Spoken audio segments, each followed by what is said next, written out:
Hi, this is blackbuddytamil.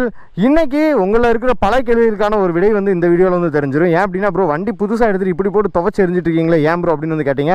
And top ஸ்பீட்லாம் வந்து எப்போ bro check பண்ணீங்க? எதுக்கு இப்படி டிராகா போட்டு கொன்னுட்டு இருக்கீங்க அப்படினு சொல்லிட்டு உங்களுக்கு வந்து ஒரு சந்தேகம் இருக்கும். சோ வண்டி எவ்வளவு கிலோமீட்டர்ஸ் ஓடி இருக்கு? இப்போ நம்ம என்ன சர்வீஸ் வந்து போறோம்? ஃபர்ஸ்டா செகண்டா அப்படிங்கிறது வந்து கொஞ்சம் டவுட்டா இருக்கும்ல. சோ தேர்டா ஃபோர்த்தா அப்படினு. சோ அது எல்லாமே இந்த வீடியோல தெரிஞ்சிரும். Don't waste the time. Go to the video. Cock, Glock, pop, drop, roll your body in the grave, chopping no karate, call my sawed off shotty Johnny Cage. Rhymers wanna parlay, but that's just not how I operate. Start my day off smoking rhymers like a white boy with a vape. The hoopty finna bounce with a cutie riding round, gripping Uzi, spitting loogies at that bitch that talking down. You be moving through your town, doobie dookie doo doo round. You be goofy, I be gassy, smoking boofy by the pound. And the hoopty finna bounce with a cutie. இன்னைக்கு நம்ம டோக்கியோவுக்கு வந்து second service தான் வந்து விட போகிறோம். என்ன bro இப்போ தான் வண்டி எடுத்தீங்க, போட்டு துவன்னு போட்டு துவைச்சிங்க, அதுக்குள்ளே செகண்ட் சர்வீஸ் அப்படின்னு சொல்லி கேட்காதீங்க. நான் வண்டி எடுத்தது நிறைய பேருக்கு தெரியும், பட் எவ்வளோ கிலோமீட்டர்ஸ் ஓட்டியிருக்கேன் அப்படிங்கிறது வந்து தெரியாது. நிறைய பேர் இது தெரியாமலே வந்து ப்ரோ நீங்கள் ஃபஸ்ட் சர்வீஸ் விட்டுட்டு வந்து ட்ராக் பண்ணுங்கள் ப்ரோ ஒரு குறிப்பிட்ட கிலோமீட்டர்ஸ் வந்து ஓட்டினதுக்கப்புறம் தான் ப்ரோ வண்டியை வந்து விரட்டணும் ப்ரோ அப்படி இப்படின்னு வந்து கமெண்ட் பண்ணிட்டு இருந்தீங்க. ஸோ இப்போ உண்மையை நான் சொல்கிறேன், நான் வந்து வண்டி எடுத்துட்டு கிட்டத்தட்ட வந்து ஒரு 700 கிலோமீட்டர்ஸ் வந்து 80ல் மட்டும்தான் ஓட்டினேன். 100 நான் டச் பண்ணவே இல்லை. ஓகே, ஸோ அந்தளவுக்கு நான் வந்து கேர் பண்ணி பார்த்து தான் இந்த வண்டியை வந்து நான் வந்து வச்சுருக்கிறேன். சும்மா ஏதோ எடுத்தோம் ஃபுல்லாக எடுத்தோன்னே திருக்கணும் அப்படிலாம் வந்து கிடையாது.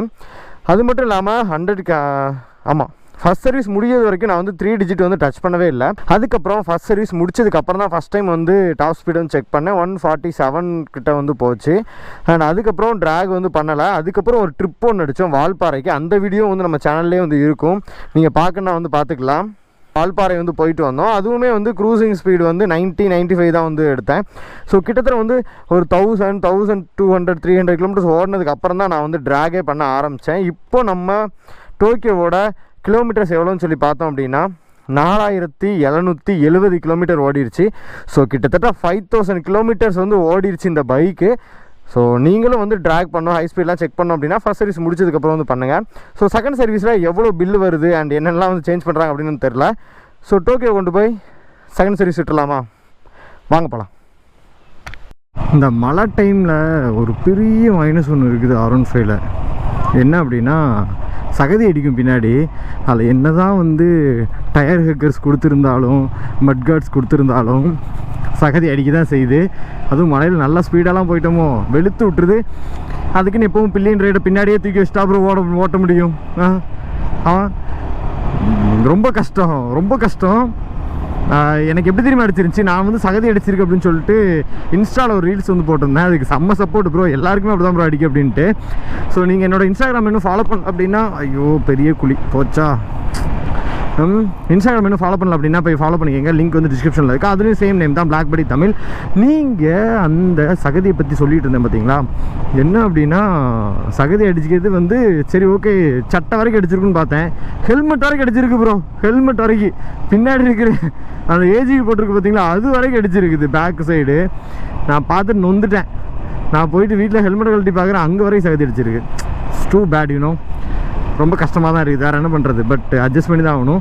அண்ட் நீங்கள் நான் பேசும்போது ஒரு இதை நீங்கள் நோட் பண்ணிங்களா அப்படின்னு வந்து தெரில. என்ன அப்படின்னா பின்னாடி வந்து அந்த சைடில் இருக்கிற அந்த பாக்ஸ் வந்து இருக்காது, டெல்டா பாக்ஸா, அந்த பின்னாடி இருக்க ஒரு ஃபேரிங்ஸ் இருக்குது பார்த்தீங்களா, அந்த டெயில் ஃபேரிங்ஸு, அது வந்து இருக்காது. அதை கழட்டி போட்டிருப்பேன். ஏன்னா ஆல்ரெடி உடஞ்சிருச்சு அப்படின்னு வந்து சொல்லியிருந்தேன் உங்கள்கிட்ட. மறுபடியும் அதை ஒட்டி வச்சுருந்தேன், நான் எம்சில் போட்டு ஃபெவிக்விக் போட்டு எல்லாம் ஒட்டி வச்சுருந்தேன். மறுபடியும் உடஞ்சிருச்சு. சரியா, மறுபடியும் தம்பி ஒரு வாட்டி லைட்டாக இறங்கும்போது கால் தட்டி உடஞ்சிருச்சு. நான் இறங்கும்போதே கால் தட்டி உடஞ்சி. யாராவது சொந்த பைக்கு உடைக்கணும்னு நினைப்பாங்களா ப்ரோ? நான் இறங்கும்போதே வந்து கால் தட்டி உடஞ்சிருச்சு. இந்த ஃபேரிங்ஸுக்கு V3யோட அந்த டெயில் ஃபேரிங்ஸ் இருக்குது பார்த்தீங்களா, அது எவ்வளவோ பரவாயில்ல, அது இறங்கும்போது அவ்வளோ தட்ட மாட்டேங்குது. பட் இது பியூராக தட்டுது, தட்டி எரிஞ்சிருச்சு, உடஞ்சிருச்சு. அதனால் அதை கழட்டியே போட்டேன் நான். சரி எதுக்கு வீணாக போட்டு இருக்குது, நீ பெசாட்டிக்கு வீட்டிலே இரு அப்படின்னு வந்து கழட்டி போட்டேன். ஐயோ ஃபுல்லாக பின்னாடி வரைக்கும் கிடைக்குமே, கழட்டி போட்டேன்.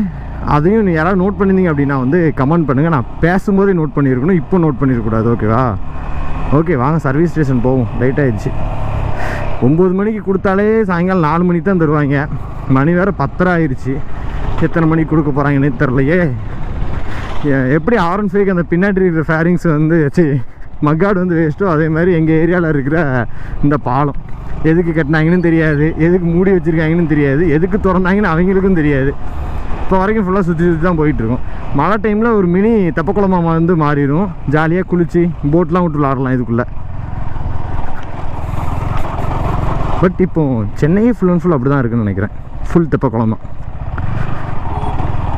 ஐயோ எக்கச்சக்க வண்டி லைனில் நிற்குதே. நம்ம வண்டி எப்போ பார்த்து வெளியே விடுவாங்கன்னு தெரிலையே. Oh my God. சரி உள்ளே போய் கேட்போம்.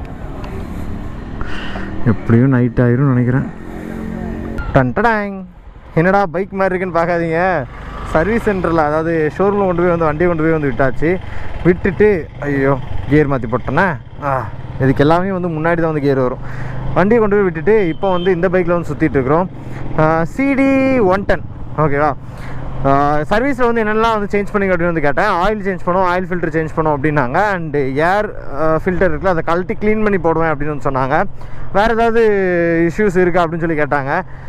வேறு எதுவும் இல்லை ப்ரோ, எனக்கு வந்து இது மட்டும் சேஞ்ச் பண்ணிடுங்க, இது மட்டும் செக் பண்ணுங்கள் அப்படின்னு. ஏன்னா பிரேக் ஆயிலோட குவாலிட்டி மட்டும் செக் பண்ணுங்கள், ஏன்னா அது கொஞ்சம் பிரேக் பைட்டிங் கொஞ்சம் கம்மியாக இருக்குது அப்படின்னேன். சரி ஓகே செக் பண்ணோம் அப்படின்னாங்க. அப்புறம் கிளச்சு வந்து ப்ளே வந்து கொஞ்சம் அதிகமாக இருந்துச்சு, அதுவும் சொன்னேன். அண்ட் பிரேக்கோட ப்ளேயும் கொஞ்சம் அதிகமாக இருந்துச்சு, அதுவும் சொன்னேன். அவ்வளோதான். சரி ஓகே ப்ரோ மத்தியானத்துக்கு அப்புறம் வந்து வாங்கிக்கோங்க அப்படின்ட்டாங்க. சரி மத்தியானம் வரைக்கும் என்ன பண்ணுறது அப்படின்னு சொல்லிட்டு நம்ம வந்து CD 110 புல்லெட்டு இருந்து பிடிங்கிட்டு இப்போ வந்து நம்ம வந்து போயிட்டுருக்கோம். எங்கே போயிட்டுருக்கோம் அப்படின்னா வந்து ஐயோ கியர் வேறு பேக் சைடு வந்து விழுந்துகிட்டே இருக்குது. இது எத்தனை பேர் அனுபவிச்சிருக்கீங்க அப்படின்னு தெரில. இப்போ எங்கே போயிட்டுருக்கோம் அப்படின்னா ஆர்டிஓ ஆஃபீஸ் தான் போயிட்டுருக்கோம். எதுக்குன்னா நம்ம டெம்பரரி ரெஜிஸ்ட்ரேஷன் தானே பண்ணிட்டு வந்தோம். ஸோ அதுக்கும் வந்து அப்படியே பார்த்து பேசிடலாம் அப்படின்னு சொல்லி ஆர்டிஓ ஆஃபீஸ் வந்து போயிட்டுருக்கிறோம். அங்கே எவ்வளோ காசு கேட்குறாங்கன்னு தெரிலையே. பெங்களூரில் இருக்கிற அந்த ஆர்டிஓட அமௌண்ட் இருக்குது பார்த்தீங்களா, அதை வந்து மைனஸ் பண்ணி தான் நமக்கு வந்து தந்தாங்க பைக்கை. ஜஸ்ட்டு டெம்பரரி ரெஜிஸ்ட்ரேஷன் அந்த அமௌண்ட் மட்டும் வாங்கிட்டு ஆர்டிஓ அந்த ஃபுல் அமௌண்ட் கட்டுவோம்ல அதை வந்து மைனஸ் பண்ணி தான் தந்தாங்க. ஸோ இந்த ஆர்டிஓவில் அதாவது நம்ம திருநெல்வேலி ஆர்டிஓவில் வள்ளியூர் ஆர்டிஓவில் வந்து எவ்வளவு இருக்குது எவ்வளோ வாங்குவாங்க அப்படின்னு சொல்லி எனக்கு தெரில. இனி போய் கேட்டால் தான் வந்து அதுக்கு எவ்வளோ வாங்குவாங்க, ஏஜென்ட் எவ்வளோ வாங்குவாங்க, அதுக்கு எல்லாத்துக்கும் காசு கொடுக்கணும். ஸோ கொஞ்சம் கஷ்டமான செயல் தான். பாருங்க பாதி வண்டி ஆற்றுக்குள்ள விட்டு கழுவிட்டு இருக்கிறாங்க. டெடிக்கேஷன் லெவல்லாம் இப்படிலாயா இருக்கணும். ஆர்டிஓ ஆஃபீஸ் வந்தாச்சு. இதில் நம்ம யாரை போய் பார்க்குறது, எங்கே போய் பார்க்குறது? சரி ஓகே உள்ளே விடுவோம் ஃபஸ்ட்டு வண்டியை, அதுக்கப்புறம் யோசித்துக்கலாம். போயாச்சு பார்த்தாச்சு. ஆனால் பார்த்ததில் ஒரு சின்ன குண்டு தூக்கி போட்டாங்க. என்ன அப்படின்னா நான் வந்து திருநெல்வேலின்னு தானே சொல்லியிருந்தேன் எடுத்த இடத்துல பெங்களூரில். ஸோ அவங்க என்ன பண்ணிட்டாங்கன்னா திருநெல்வேலி ஆர்டிஓனே வந்து போட்டு கொடுத்துட்டாங்க. ஸோ இப்போ என்னாச்சு அப்படின்னா எனக்கு வந்து Valliyur RTO. So Tirunelveli RTO இல்லை வள்ளியூர் ஆர்டிஓ. அதுக்கு தான் வந்து இப்போ போய் பேசினேன். பெங்களூர் கால் பண்ணி பேசினேன். இல்லை ப்ரோ எங்களுக்கு அந்த ஆப்ஷன் இல்லை அப்படின்னாங்க. இப்போ சேஞ்ச் பண்ண முடியுமான்னு சொல்லி கேட்டேன். இல்லை எனக்கு அந்த ஆப்ஷன் இல்லை அப்படின்னாங்க. சரி ஓகே அப்படின்னு சொல்லி இவங்ககிட்ட பேசினேன். இவங்க எனக்கு மெயில் போட்டால் எனக்கு இன்னும் 10 days ஆகும், அதுக்கப்புறம் தான் வந்து வள்ளியூர் ஆர்டிஓக்கு மாறும் அப்படின்னாங்க. சரி ஓகேண்ணா அப்படின்னு சொல்லிட்டு பேப்பர்ஸ் எல்லாம் கையில் கொடுத்துட்டு எனக்கு கொஞ்சம் இப்படி பண்ணிடுங்க அப்படின்னு சொல்லிட்டு வந்து வந்திருக்கிறேன். அப்போ வண்டி ரிஜிஸ்டர் பண்ணுறதுக்கு இன்னும் 10 days ஆகும். ஓகே நோ ப்ராப்ளம், வெயிட் பண்ணுவோம். வண்டி எங்கள் சர்வீஸ் விட்டுருக்குது. ஸோ அதுக்கும் வெயிட் பண்ணணும், இதுக்கும் வெயிட் பண்ணணும். இதுக்கு என்ன 10 நாள் ஆகுதோ 15 நாள் ஆகுதோ, அதுக்கப்புறம் தான் வந்து வண்டியை வந்து வெளியே எடுத்துகிட்டு போக முடியும். சர்வீஸ் முடிச்சுட்டு சர்வீஸோட காஸ்ட் எவ்வளோ வருது அண்டு எப்படி இருக்குது அப்படிங்கிறத வந்து நான் வந்து சொல்கிறேன். ஓகேவா, மெயினாக செகண்ட் சர்வீஸ் காஸ்ட் எவ்வளோ வருதுன்னு சொல்லி நமக்கு தெரியணும்ல. பார்க்கலாம். சர்வீஸில் வந்து பைக் எடுத்துகிட்டு வந்தாச்சு நண்பா. எவ்வளோ பில்லு போட்டிருக்காங்க அப்படின்னா 715 ரூபா வந்து போட்டிருக்காங்க. பட் நம்ம ஃபஸ்ட் சர்வீஸோட பில் எவ்வளோ வந்துச்சுன்னா 665 ரூபா வந்துச்சு. ஸோ எப்படி 50 ரூபா எக்ஸ்ட்ரா ஆச்சு அப்படின்னா லேபர் சார்ஜ் வந்து போட்டிருக்காங்க 50 ரூபா. எதுக்குன்னு சொல்லி நான் வந்து கேட்டேன். இப்போ அந்த புக்கு நான் கொண்டு போகல ப்ரோ, மறந்துட்டேன் நான். ஸோ அந்த புக்கு கொண்டு போகாததுனால 50 ரூபா வந்து போட்டிருக்கிறாங்க. ஸோ லைக் தட் 715 ரூபா வந்து நமக்கு வந்து பில்லாக இருக்குது. எதனால் சேஞ்ச் பண்ணியிருக்காங்கன்னா ஆயில் அண்ட் ஆயில் ஃபில்டர் மட்டும் தான் சேஞ்ச் பண்ணியிருக்காங்க, வேறு எதுவுமே சேஞ்ச் பண்ணல. நான் ஒரு நாள் பண்ணுங்கன்னேன். ஸோ எல்லாமே செக் பண்ணிட்டு ஆயில் அண்ட் ஆயில் ஃபில்டர் மட்டும் தான் சேஞ்ச் பண்ணியிருக்காங்க. மறுபடியும் எஸ்கேக்கு போகணும்னு நினைக்கிறேன். ஐ திங்க் பார்க்கலாம். அண்டு நமக்கு ஆல்ரெடி ஒரு சின்ன பிரச்சனை ஆச்சுன்னு சொல்லி சொன்னேன் பார்த்தீங்களா, ஆர்டிஓ ப்ராப்ளம். அதாவது வள்ளியூர் ஆர்டிஓக்கு பதிலாக திருநெல்வேலி ஆர்டிஓன்னு போட்டாங்க. அதுக்கு வேறு எனக்கு எவ்வளோ செலவாக போகுதுன்னு தெரில, என்னைக்கு நம்பர் வந்து வரப்போகுதுன்னு தெரில. ஸோ அதை பற்றி நான் வந்து லேட்டராக வந்து அப்டேட் பண்ணுறேன். ஓகேவா, so thanks so much for வாட்சிங் and don't forget to subscribe, like and share. Thanks so much, bye bye. Check my Instagram ID blackbuddytamil, டிஸ்கிரிப்ஷனில் லிங்க் இருக்குது. And thank you, bye bye, love you all.